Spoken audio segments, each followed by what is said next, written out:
Tune into the R&B show. Be sure to tune in. Tune into the R&B show. Be sure to tune in. All season long. Yeah. Man, I be singing that like I know you actually, be singing you it. know, So now it's been a minute since you've been in studio. Yeah. We've had you via Skype and calling in and all that, but there's some things that have happened. There's been some tracks that have been sent to us. Uh-oh. So that's our intro. So nobody put me on that email I'm when we just changed. saying, we wanted to surprise you. Oh. So listen up. My man Wisdom from Seattle sent us our anthem. Hey, drop that, TD.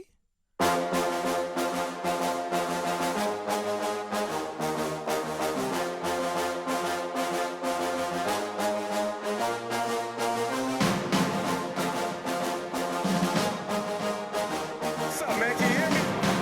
Am I mic'd up? Can you hear me? I said, mic check 1 2 1 2. You're now rocking with the best. This is what we do. Here's the move. Chill, stick around for a few. It's Mike, Robin, Nate B, that new dynamic dude. Oh, fresh off the field and behind the scenes. 20 years of blood, sweat, and tears in this league. And yeah, bruh, they got that insight you need. Now get your football right and tune in to R&B. Hey. Yeah, that's the anthem. Hey. Oh, yo. that's the anthem.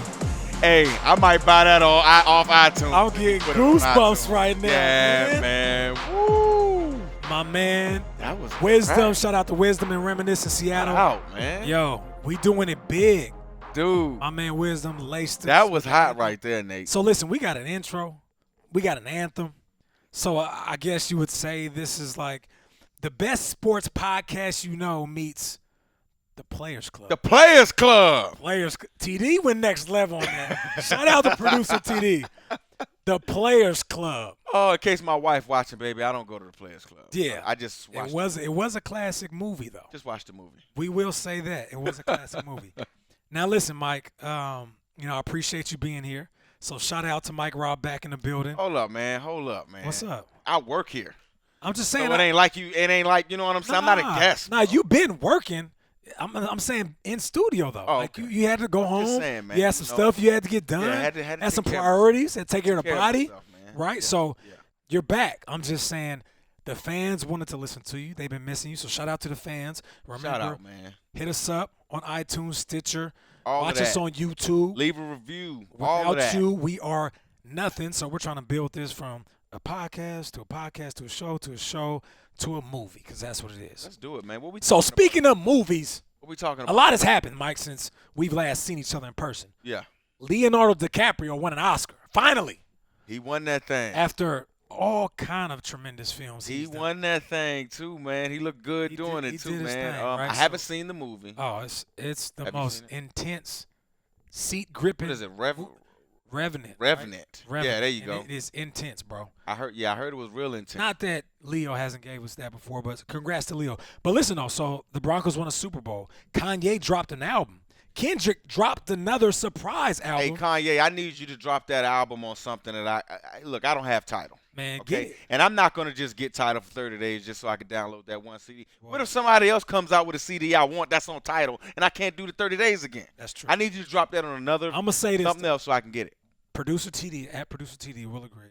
That album is worth listening to, bro. Kanye. It's See, like and I've heard other way. I've Okay, heard the all other right. side. I've heard that, hey Mike, look, man, you need to let that thing ride. Okay, well, you be the judge when you listen to it. I got it. So we'll listen to it over the next Okay. couple of days. Okay. All right. So, we obviously can appreciate good music because that's part of our show.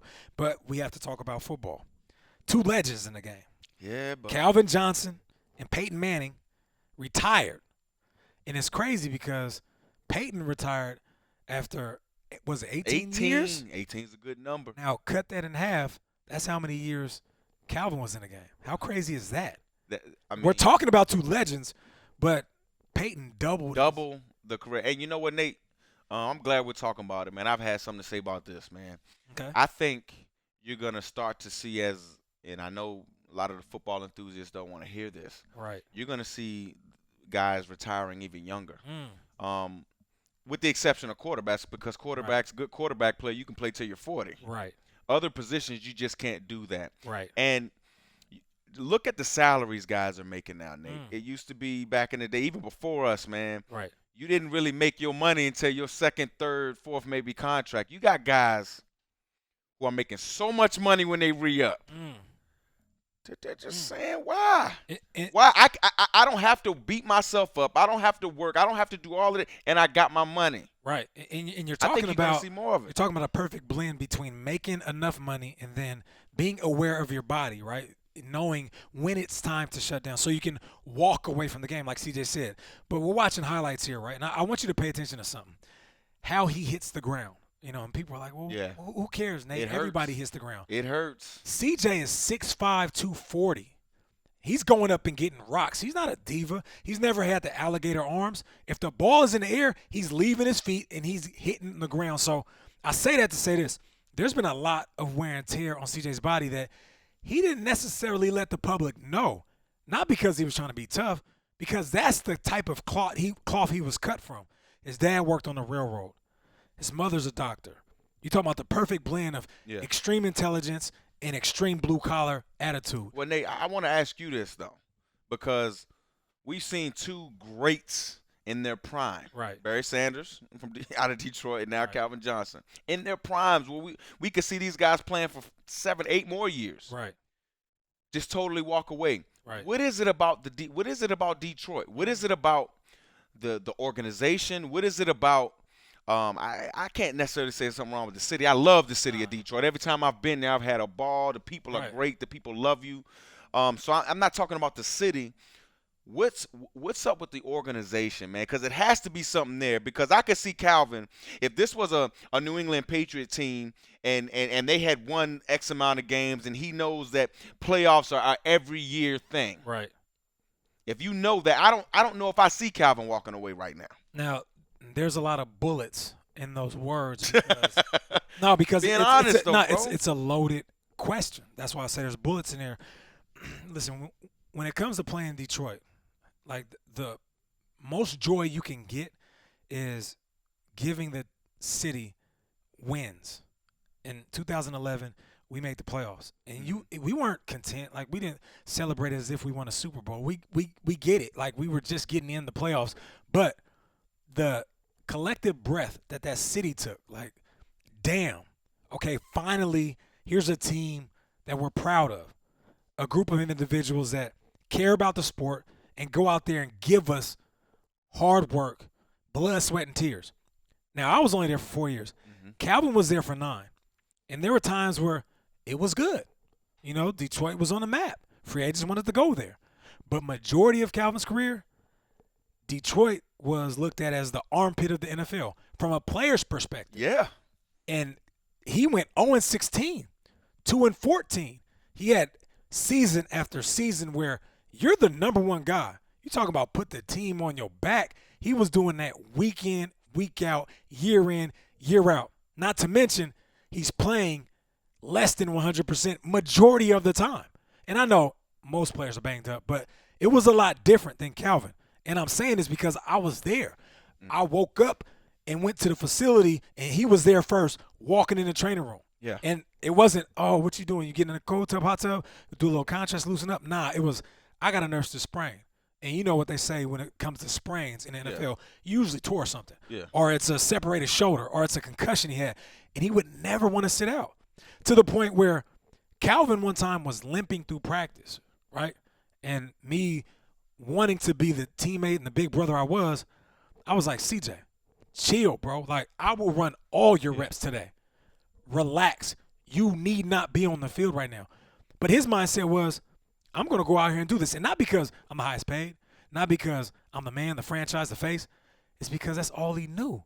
I'm going to wake up and I'm going to work as if I was the 8th string receiver trying to make the team in preseason. That's how he worked every day. Talking about greatness, Nate. Greatness. And that's what CJ was. And I know you've talked to him today. You probably talked to him yesterday or whatever. You talk about that work ethic and how great he was at his approach. Right. How hard was it for him to say, no, I don't want it anymore? Because, again, all what you're telling me about the guy, and I don't know CJ personally, but all what you're telling me about the guys He loves the game of football, loves his teammates, loves to put his body on Loves the the line, city of loves his Detroit. city. Right. Okay, how you walk away from that, and they were gonna try to extend you so that you get all your money. Well, we kind of just talked about it. We talked about the amount of money guys are making. Mm-hmm. Calvin made a ton of money on the field because of his greatness. He's done a tremendous job off the field. He's got big time money from Nike. Yeah. I mean, So it's making it easy to walk name away. a football player that has his own football shoe that kids are buying. Yeah, that's true. The CJ That's true. CJ sneakers, CJ cleat is on like number 3 right now. Like that's what basketball players are doing. Yeah. I ain't seen that since Randy Moss. So, for me, I knew that this day was going to come, right? And I didn't want it to come this soon. But I had my Instagram post in the holster. If he came back or if he retired, I was going to give him one or the other. So he retired, and I put out my post to him. And then this morning I'm texting him. I'm like, Yeah. yo, I know you're getting flooded with calls and requests. I was getting flooded with calls and requests. So I was like, yo, man, I need one thing I said, I need that sit down. If you don't give me that sit down, I'm going to punch you in your throat. If I see you on any other network talking to anybody else, Exactly. our friendship is on the rocks. And then I was like, and aside from that, I need you to come out to L.A. and just, clear your mind. Come kick it with your boy. Because he flew all the receivers out to Hawaii one year he made the Pro Bowl. So I've always told him, we're going to do 2 or 3 days where I pay for everything. You ain't got to lift a finger, lift your wallet. Let me know, man. I want to be there too. Yeah, for sure. So, because you paying for it. and then I was thinking, you know what? Let me call my guy. I'm going to call him because, one, I work for the NFL Network, so I got to be able to call him and I got to be able to tell people, yeah, I talked to Calvin this morning. I wouldn't want to BS folks and say, oh, I talked to Calvin and didn't really talk to him. So Yeah. I called him, and my man picked up 5 rings in. I'm like, what's popping? He was like, I'm chilling, man. I'm good. I'm like, yo, I'm not even going to ask you why because he gave that statement. That's the why he released to the public. I'm like, how's your head? He's like, I'm straight, man. Just about to spend some time with the family. I asked him about his family. He asked me about mine. And then we started talking about him traveling, coming out to L.A. for the sit down, the one-on-one interview, so I can sort of like encapsulate the career of a living legend. And he was like, I'm with that, bro. I'm with that. I got you. You're the man for the job. We're going to get it done. And I was like, all right, man, well, I'm going to holler at you. And he was like, all right, bro, I'm going to holler at you later. So it wasn't an in-depth conversation because I wasn't calling him as a journalist. I wasn't calling him to dig deeper than what he gave us with his statement. I was calling to listen to his voice and feel his energy. Yeah. And how when you talk to ball players, you can tell a lot by just saying, what's good with you, bro? Yep. And you can tell by their body language, how they talk, the inflection of their voice, that they're either upset or they're okay. And Calvin was okay. He was fine with it. Well, you talk a lot about 2 wide receivers on this show, man. You talk Yeah. about Randy Moss. You talk about Calvin Johnson.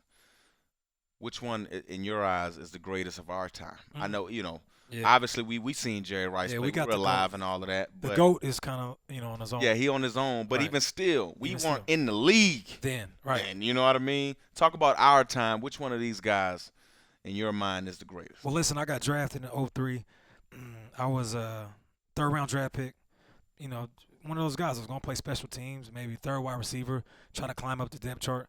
My 2nd year, I ended up winning the spot next to Randy. And I thought at the time, Randy Moss is the best receiver I'll ever see in my life. I will never play with another receiver that has this type of skill set and can do the things that he does.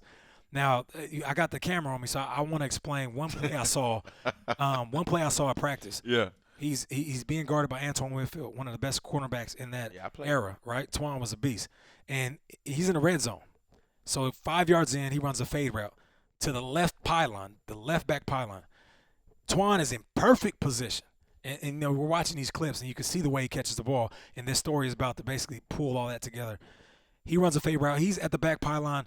Dante sees that the coverage is tight. He rips the ball. Boom, right? Throws it at the back of his helmet. Now, most receivers, we turn our whole body. We open up our hips, and we expose the ball for the DB to knock it out. That's what we do. Turn the other way. He didn't even turn the other way, which would have been amazing. If he would have did like this, if he would have did like this and caught it, that would have been amazing, right? Because, the type of player that is. So, anyways, he looks at the ball. The ball's humming. He tracks it and catches it over his shoulder. It's the things that we see in commercials where we know CGI is involved. That's what he did on the field. And it was almost like watching an N1 mixtape and somebody doing a crazy dunk. Like, nobody really understood what we just saw. It was like, what is going on? what just happened? And then I remember Mike Tice, like, that's why he's the best receiver in the game.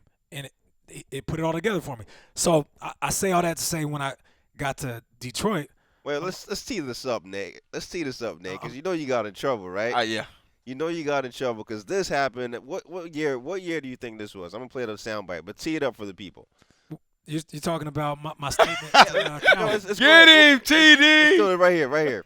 BBC. All I gotta say is you the best in the business. I've been trying to keep quiet and stay political about this. But when it comes to you and Moss, you got it, bro. Oh, Nate. Yeah, it's facts. Like, listen, I just told you how I looked at Moss. And Moss is a and you're saying Calvin's bigger than that. Listen, Moss is a wide receiver god. He is, for me, he's on the Mount Rushmore. Okay, I get that. Okay, talk but about Calvin. Let me tell you why, though.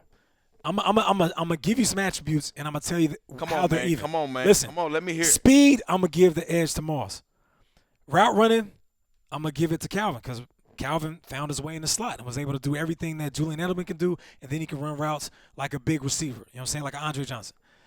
When you talk about catching the ball, they both got great hands. We've seen them both do amazing stuff in these clips. You hear this, man? Listen to what I'm saying. Look at the catches we're seeing.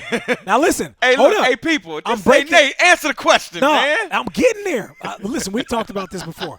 So now listen. We call this Hey, filibustering. no, listen. The race, I'm telling you how I broke it down in my head. Okay. The race is even so far, right? Route running, catching, being able to go deep, highlights, they're all the same, right? For me, they're pretty much even.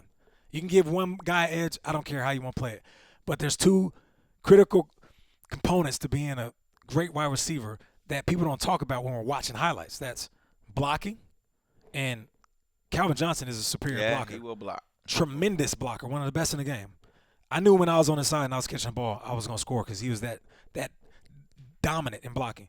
And then the last thing that really tips the scale to Calvin is when you pop in these two highlight tapes, you're going to see all these things that are the same.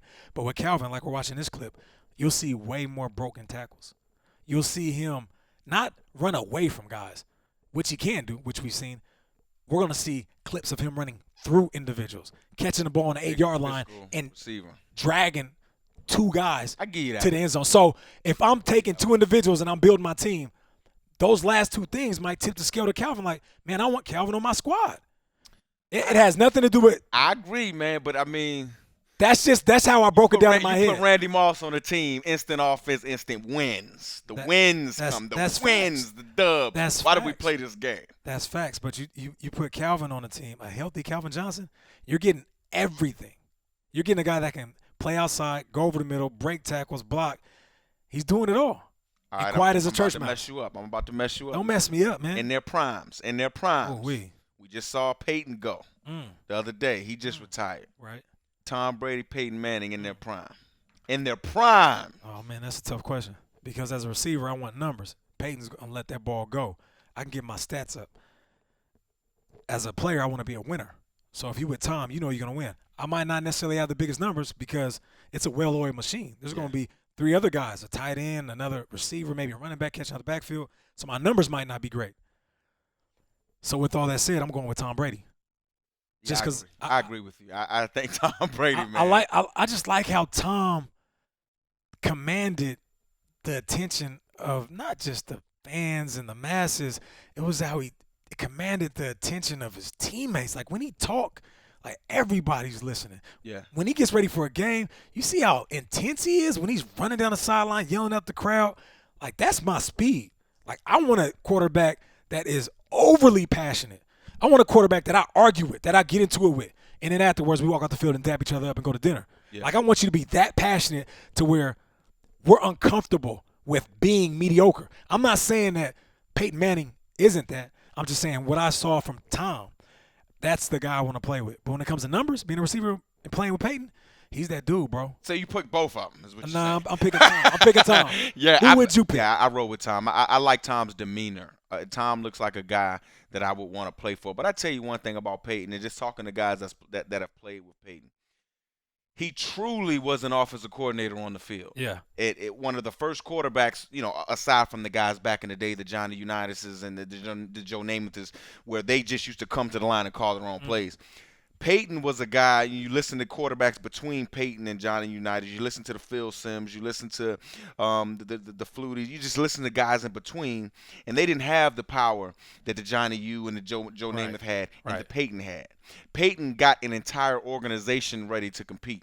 Peyton, the backup ball boy, knew what was going on. He was detailed. And one thing, talking to teammates about Peyton, if you're hot and you're one-on-one, he'll feed you the ball every single play if you'll have it. Right. Like He'll a video game. Yeah, like a video game. He'll continue to feed you the ball. So from a winning standpoint, from a demeanor standpoint, I roll with Tom. I love Tom. It's all about Tom for me. He's a guy I want to play with. But I tell you one thing, the Sheriff, He's Peyton a beast. Manning. A couple quick things Beast. before you hit us with this new BTD. Peyton, I heard about guys that play with him. They say when they're in the offensive meeting, Peyton runs the meeting. Coach sits there. He chimes in. He starts the meeting, finishes the meeting. But Peyton runs the meeting when it comes to the X's and O's and making sure him, his tight ends, his offensive line, his running backs, receivers are on the same page. Peyton is running like a coach. That flipped me out. That's a trip, But bro. that's how it's supposed to be. I know that, but Mike, you know that doesn't happen. No, often. it don't happen Okay, often. then. No, it don't happen So I'm often. just saying, I got to tip my hat to that. Now, real quick on Tom Brady. Last night, I was with Julian Edelman. Like, we kind of run with the same circle. So we're at dinner at Nobu down in Hollywood, and we're talking football. Like, I couldn't help it. I'm like, let's talk about Tom. And he said that Tom is so competitive that if he sees the backup quarterback, third-string quarterback, scout team quarterback getting busy, throwing bombs, dropping dimes, He wants to get in there and throw. he doesn't want to get in there. He pulls them out and then goes out there and drops dimes and starts talking trash. That's crazy. That's Now, compete Ridley, right there. Ridley was there. I love it. Ridley was there at dinner, right? And he said, because he was in New York, obviously, and he said, within the first week of practice, I saw, drop balls, the chemistry between new quarterbacks and new wide receivers. You just seen that. He said, but I saw more drop balls in that week than I saw in the 4 years I was a Patriot. How crazy is that? That ball better not. Now, I'm sitting at dinner yesterday like, yo. And, I'm soaking it up. I'm always a fan. And these are champs. These are guys that was part of the machine, the Patriots. And I'm listening to these stories, and they're talking about Belichick and how he's just nasty when it comes to bringing the most out of you. Yeah. And bringing the elements to you. Talking about a cold day, you outside knowing they got to go in negative degrees. He's putting cold water on your hands. Yeah. Saying it's going to be worse than that on game day. Or lubing up the ball with silicone or baby powder to make it hard to carry and then inflate it to the point where it's tough to hold on to. And if it gets knocked out, he's yelling at you. Man. That's coaching. I'm sitting there listening to these stories like that's the way football's supposed to be taught. And I'm loving it. And that was two legends I was kicking it. We need to get them on the show, matter of fact. Yeah, man, why you just didn't invite them? Well, they working out, man. They doing their thing. But TD, man, let me get a beat. All right, I hear you. Yeah. You about to go? Yeah. You about to go in? You feeling it, Nate? Well, Nate.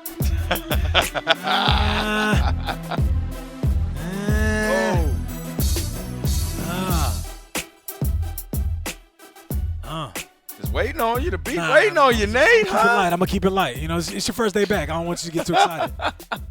All right, The so beat waiting on you. now let's talk free agency. Yeah. 'Cause you are the guru when it comes to this. For y'all that don't know, Mike is a beast when it comes to these new athletes that hit the market or are coming from college. So let's talk about athletes hitting the market, free agency. What stands out to you so far? Oh, man.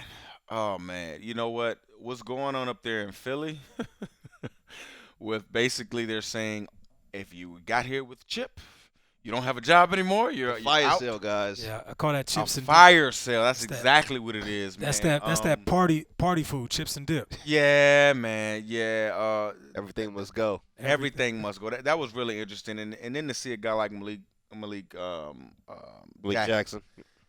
What is it? 90 million. He got? 6-year deal. 6 years, 90 million. Again, in 4 years, if a team doesn't want him or whatever, and this guy decides he doesn't want to play football no more, he got generational money. That's what I'm talking about. I know the fan. Again, I'm gonna repeat myself. Fans will get upset with me, but I get happy to see young guys. Yeah. Do these types of things, man. But going back to Philly, talking about DeMarco Murray going to Tennessee. Maxwell. Maxwell. Talked to Maxwell yesterday. He's happy to be in Miami. Right. Had a great conversation with Adam Gase. Adam Gase, another friend of mine. They're not going to ask him to do what he cannot do. If he's not a man player, dude, don't go play man. Okay. I think they're going to be. I think it's going to be a good fit for Maxwell. Now you look at DeMarco Murray going to Tennessee. He goes from an offense in Chip Kelly's offense, shotgun run, scheme, not really a good fit for him. Yeah. But he's going to Marcus Mariota in this offense. Marcus Mariota has wheels. He doesn't play under the center that much. Another shotgun offense, and it just. Come on, DeMarco. Right. You might have just should have stayed in Philly. I think the scheme would have fit you with Coach Peterson going forward. Right.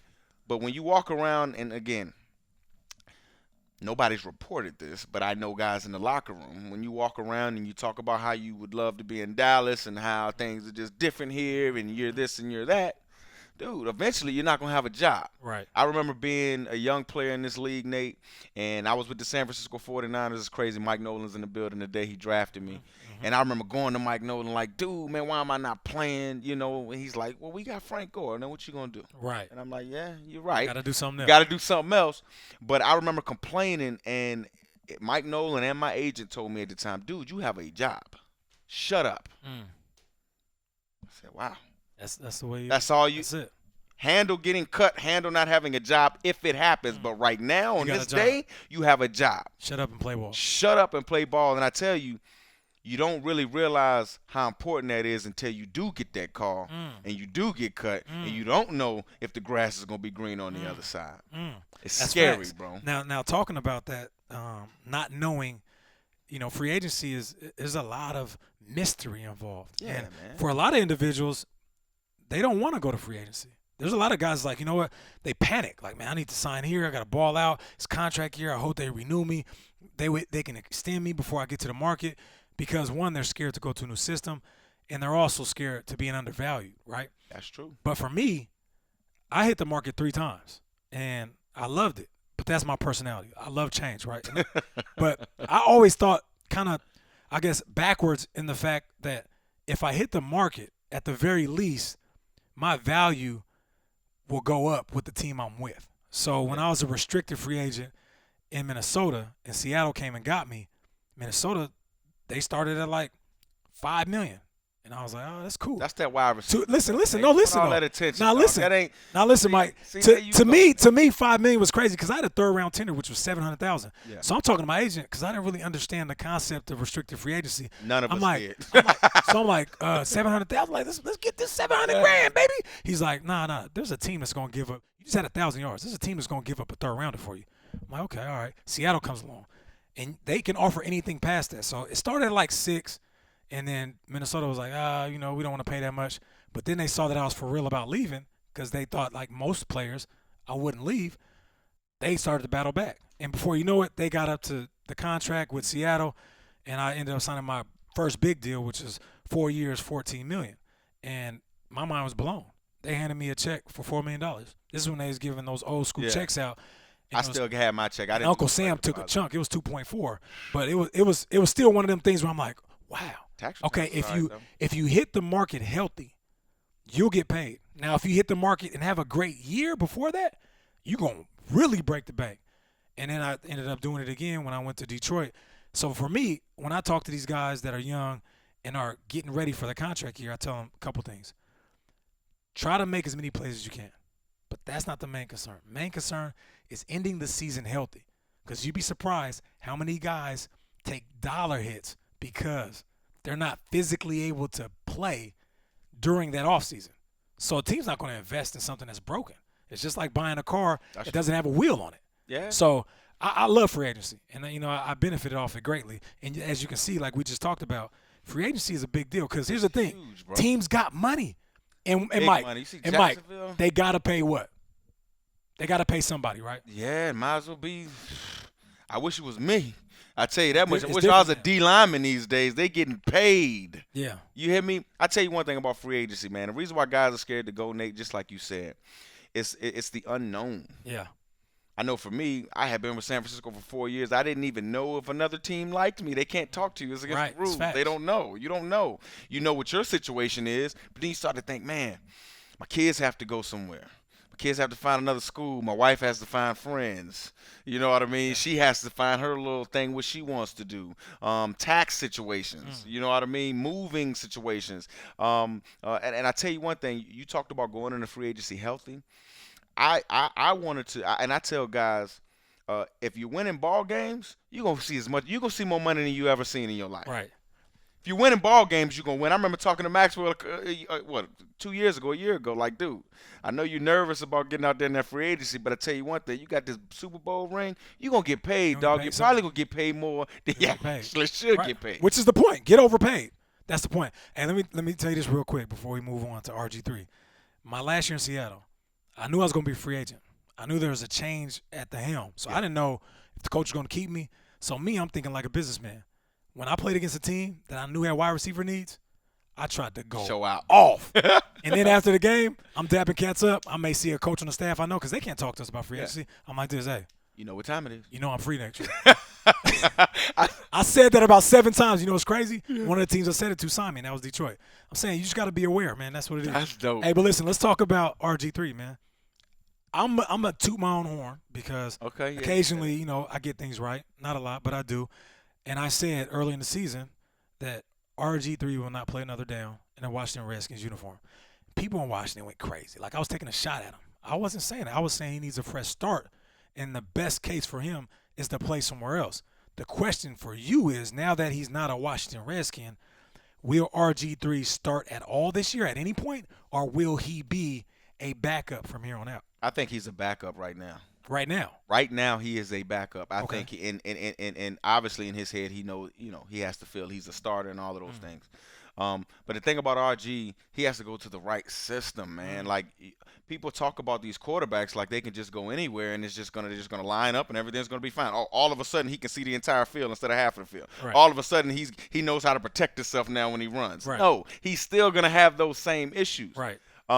I hope this year humbled RG3 a little bit. I talk about that all the time, humbling yourself, Right. so that your teammates see who you really are. Right.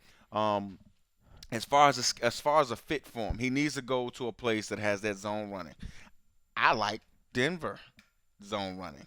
I think he could be up there if Osweiler doesn't work out.